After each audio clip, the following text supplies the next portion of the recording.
Hey, it's Sara here from Blah Blah Blah. This is Blah Blah Blah Radio Station, episode 24. In this episode, the importance of food to Italians. Are they exaggerating, or is it just the ideal way to piss them off? All this will be covered in today's podcast. Welcome back to the Blah Blah Blah podcast. Just recently, me and one of my friends got in an intense fight over what some people might think a stupid topic. Food. Now, as an Italian myself, who has lived in Milan for about 13 years, food is a big part of my life, especially Italian food. Long story short, the fight was all about whether you can add mushrooms in spaghetti bolognese and still call it bolognese. Most of you are probably thinking to yourself, well, yes, you can, and that this argument is so stupid and unnecessary. But my Italian self immediately switched to attack mode. All I can say is that the fight didn't end very well. You know what I mean? If my grandmother had wheels, she would have been a bike. You know what? You know, what the hell is? It doesn't make any sense what you said. It's a different recipe. It's got nothing to do with macaroni cheese. When I first moved to Ireland, everyone was asking me, "Oh, since you're Italian, do you eat pasta and pizza every day?" And I always answered with a no, followed by, "Italy is not just about food, pasta and pizzas." Well, guess what? I was wrong. When you live in Italy for a long time, you don't realize how important the food culture there is. Because everyone thinks about food the same way. When I moved to Ireland, I noticed how different Italy and the rest of the world are, and that Italian stereotypes couldn't be more true. So yes, actually, we do eat pasta every day, or every second day, and pizza maybe once a week. At least that's how often I used to eat it. Italy is divided in 20 regions, and each one of them has their own traditional food. For example, spaghetti bolognese is from Bologna, in the region of Emilia-Romagna. Pizza comes from Naples, Lazio, and pesto from Genova, Liguria. The north of Italy is known more for its cheeses, meats, and risotto, but the best food is found in the south.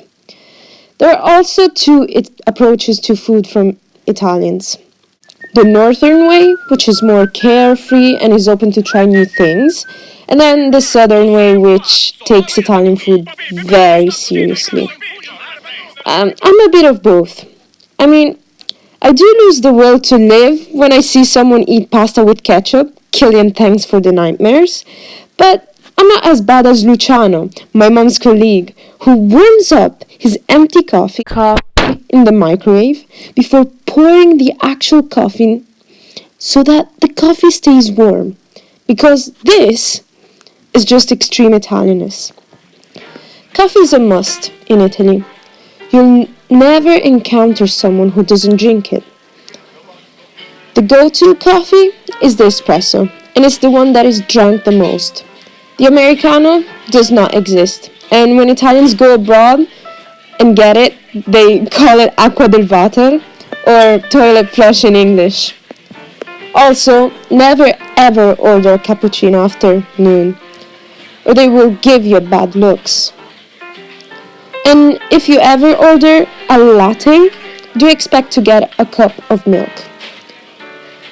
There's also the 3 C's rule for drinking coffee, and they are in compagnia, caldo, and con comodità, which respectively mean in company, warm, and comfortably, so like sitting down. You never ever drink coffee on the go. But sometimes people do drink it in 30 seconds. It's a bit complicated. Coffee can be drunk at any time of the day.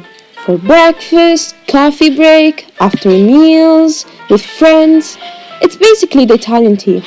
It is also used in typical Italian desserts, like the classic tiramisu, which, if you didn't know, it literally means pick me up. Or in the famous pocket coffee, which is a small chocolate filled with liquid espresso, produced by Ferrero, which is the same company that makes Nutella. Another difference I noticed is the urgent need of something sweet after every meal. It being chocolate, cake, or any pastry doesn't matter. Italian pastry is unbeatable. There's an immense amount of pastry types coming from each region, and no matter how much you eat them, you never feel sick or unhealthy.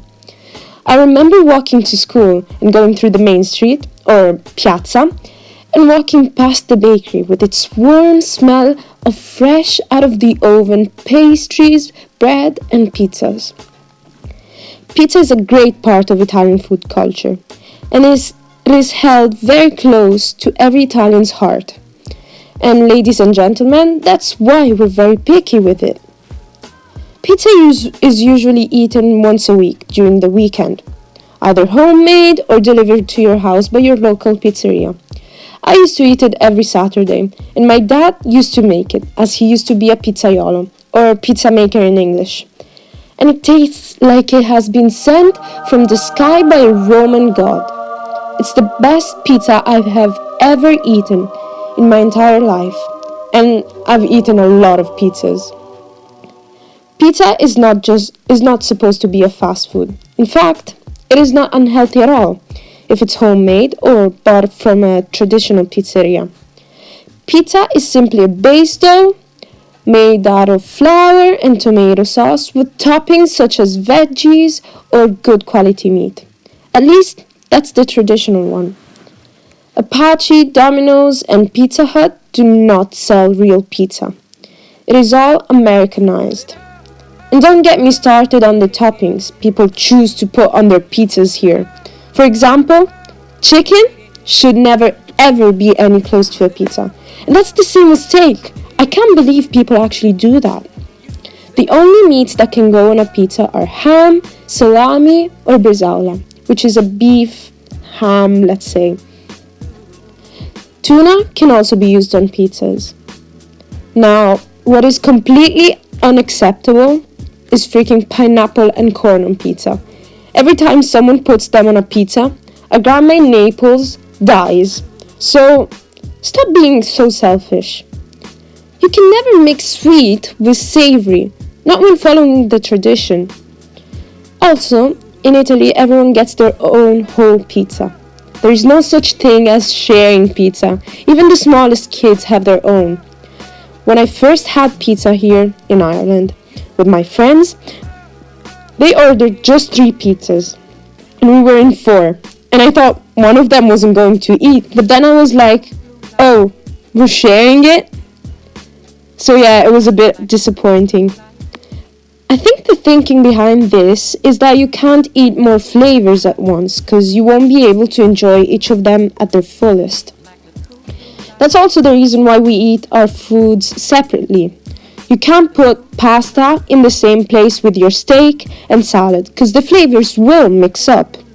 The first Italian food rule is that food has an order and it's eaten in that order. A traditional Italian meal will have these components. Antipasti, which is like your appetizer. Here you're gonna find salami, ham, crackers, bread, sometimes, which is followed by the primo piatto, which is pasta or risotto, followed by the secondo piatto, which tends to be meat, beef, pork, chicken, beef, pork, and chicken all mixed together, usually with a salad on the side, followed by your desserts slash and or fruits. Plain bread is also always found on the table. And one super Italian thing to do is after finishing your pasta, you take the bread and sweep the remaining sauce up with it and eat it. Heaven. This technique, by the way, is called scarpettare. The pasta world is infinite. There are approximately 350 Italian pasta shapes and about 4 times the amount of names for them, depending from the region you're in. Each pasta type is used with a specific type of sauce.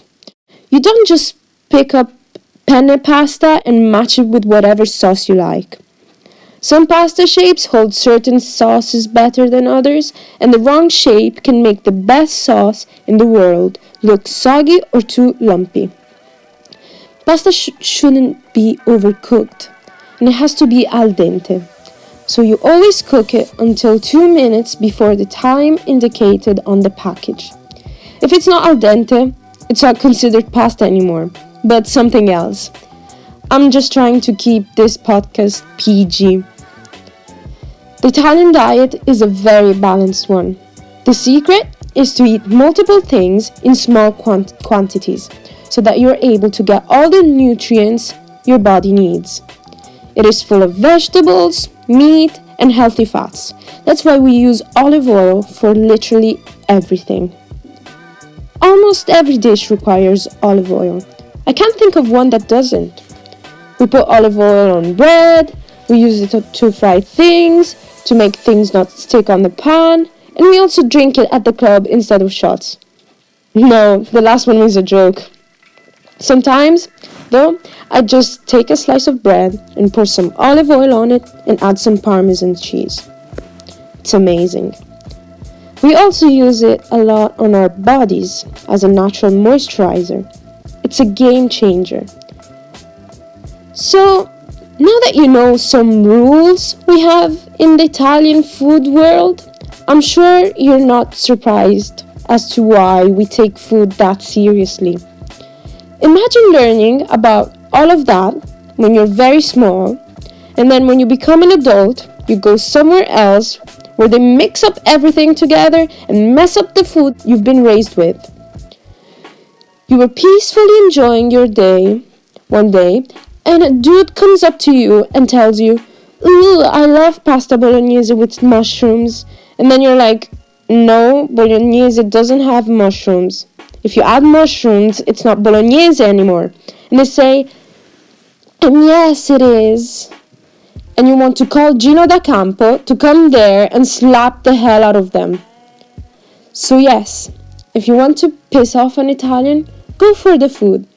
If you have an Italian friend and you want to get rid of them, just go to their house to eat some pasta and ask them to pass you the ketchup bottle. You will never ever see them again. So, the best advice I could give you is listen to Gino. Don't adapt anything. Do I come here and adapt the things that you do? Yes. Have you ever seen me adapting a shepherd's pie? He's so Have you angry, ever he seen doesn't me want me to adapting stir. one of your banger and mash, whatever you call them? I don't adapt anything.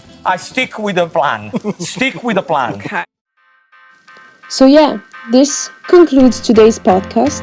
Hope you enjoyed it and learned something new. Bye!